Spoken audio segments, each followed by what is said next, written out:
आज हम बनाएंगे ये बहुत ही टेस्टी और एकदम डिफरेंट सी रेसिपी जिसमें आपको बर्गर और पिज़्ज़ा दोनों के फ्लेवर्स रहेंगे। वैसे इस रेसिपी को मेरे घर में सब उल्टा पुल्टा बर्गर पिज़्ज़ा बुलाते हैं, पर आप ट्राई करके बताइएगा कि आपको इसका नाम क्या सबसे बेस्ट लगता है। और खाने में ये बहुत ही ज़्यादा यमी बनती है, बाहर से क्रिस्पी रहेगी और अंदर आपको पिज़्ज़ा के फ्लेवर्स होंगे, साथ में आलू टिक्की, बर्गर और साथ में होगा हमारा फेवरेट चीज़। बहुत ही ज़्यादा यमी बनता है ये। तो फटाफट से शुरू करेंगे इसकी रेसिपी को। और अगर रेसिपी पसंद आए तो प्लीज़ वीडियो को लाइक करिएगा और मेरे चैनल को सब्सक्राइब करना ना भूलें। तो इसे बनाने के लिए सबसे पहले मैंने यहाँ पर ये थोड़े से उबले हुए आलू लिए हैं, जिसे उबालने के बाद इसका छिलका मैंने निकाल दिया था। और वज़न में ये आलू जो है ना, ये है 300 ग्राम। तो सबसे पहले हम इसे अच्छे से मैश कर लेना है। आप चाहो तो इसे कद्दूकस भी कर सकते हो। तो बस आलू तैयार है। अब हम इसमें अपनी बाकी की सब्जियाँ भी डाल लेंगे। तो पहले मैं इसमें डाल रही हूँ 3 बड़े चम्मच बारीक कटा प्याज। अच्छा, सब्जी इसमें आप अपनी मनपसंद कोई भी डाल सकते हो, बस सारी सब्जियों को बारीक काट के यूज़ करिएगा।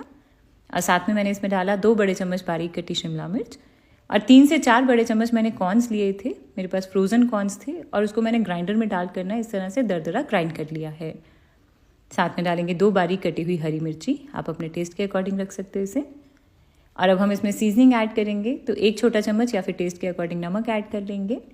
आधा छोटा चम्मच मैं डाल रही हूँ इसमें लाल मिर्च पाउडर। 1/4 छोटा चम्मच मैं इसमें हल्दी पाउडर ऐड कर रही हूँ, हल्का सा कलर देने के लिए। ऑप्शनल है, आप चाहो तो स्किप कर सकते हो। और साथ में डाल देंगे 1 छोटा चम्मच ऑरिगैनो और 1 छोटा चम्मच रेड चिली फ्लेक्स। तो बस इसे मिक्स कर लेंगे। अच्छा, इसमें मैं साथ में ना 1 छोटा चम्मच चाट मसाला भी ऐड कर रही हूँ, मैं पहले इसे डालना भूल गई थी।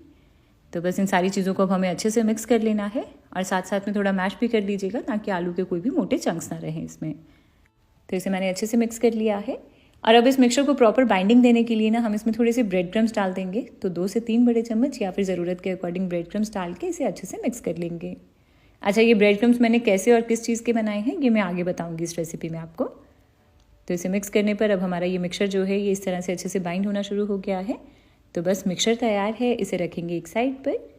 और इसके बाद अब हम थोड़ी सी ब्रेड स्लाइसिस लेंगे, जिसके लिए मैंने ब्राउन ब्रेड यूज़ की है, आप चाहो तो वाइट ब्रेड ले सकते हो। तो सबसे पहले इस ब्रेड को ना हमें राउंड शेप में कट कर लेना है। तो उसके लिए कोई कुकी कटर या फिर इस तरह से घर की नॉर्मल कटोरी लेकर इस ब्रेड को हम कट कर लेंगे। तो इस तरह से ये एक राउंड शेप की स्लाइस आ गई है हमारे पास। तो इसे रखेंगे एक साइड पर। और इसके बाद अब ये जो ब्रेड की साइड्स निकली है ना, इसे हमें फेंकना नहीं है, इसे आप ग्राइंडर में डाल के ग्राइंड कर लीजिएगा। और इसके ब्रेड क्रम्स बनाने हैं हमें, जो हम बाद में इस रेसिपी में यूज़ करेंगे। और पहले भी जो आलू में हमने ब्रेड क्रम्स डाले थे ना, वो मैंने इसी से ही बनाए थे, क्योंकि थोड़ी सी ब्रेड स्लाइसिस मैंने ऑलरेडी तैयार करके रखी हैं। तो पहले सारी ब्रेड स्लाइसिस को इस तरह से कट कर लेंगे। तो बस सारी तैयारी हो गई है। अब हम बनाएंगे अपना पिज़्ज़ा बर्गर, जिसके लिए इसमें से ना पहले 2 ब्रेड स्लाइसिस लेके इसके ऊपर हम लगा देंगे पिज़्ज़ा सॉस। और मैंने यहाँ पर ये होममेड इंस्टेंट पिज़्ज़ा सॉस ली है, जिसकी रेसिपी का लिंक नीचे डिस्क्रिप्शन बॉक्स में मिल जाएगा आपको। आप मार्केट वाली पिज़्ज़ा सॉस भी ले सकते हो या फिर अपनी मनपसंद कोई और सॉस भी लगा सकते हो इसमें।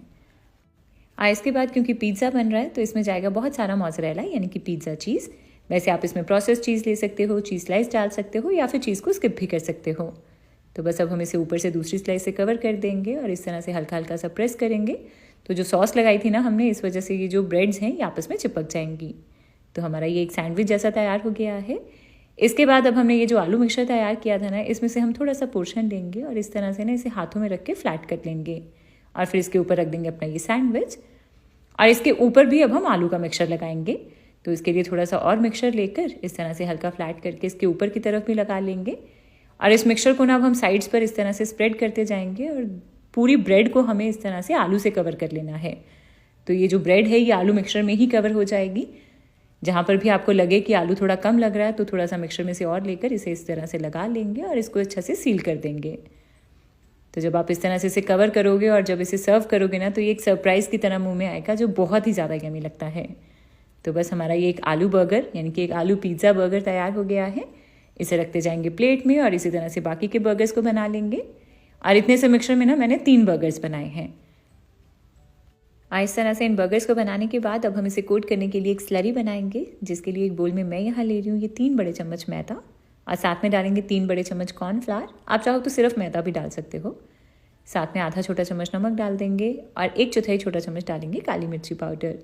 तो ड्राई इंग्रेडिएंट्स को थोड़ा मिक्स कर लेंगे और फिर हम इसमें थोड़ा थोड़ा करके पानी ऐड करेंगे और इसके लिए एक स्लरी तैयार कर लेंगे। तो मैंने इसे मिक्स कर लिया है और स्लरी तैयार है।